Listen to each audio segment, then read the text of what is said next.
એના 3 તાલુકા છે. એનું મુખ્ય મથક આવા, પછી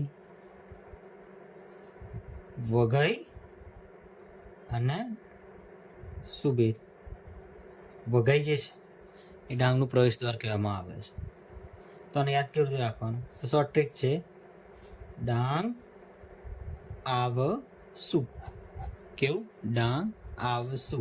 બીજા નંબરે જોઈએ, ઉપર 3 તાલુકાવાળા જિલ્લા જોઈ લખી દઈએ. બીજા નંબરે જોઈએ તો કયો જિલ્લો છે? તો પોરબંદર જિલ્લો છે.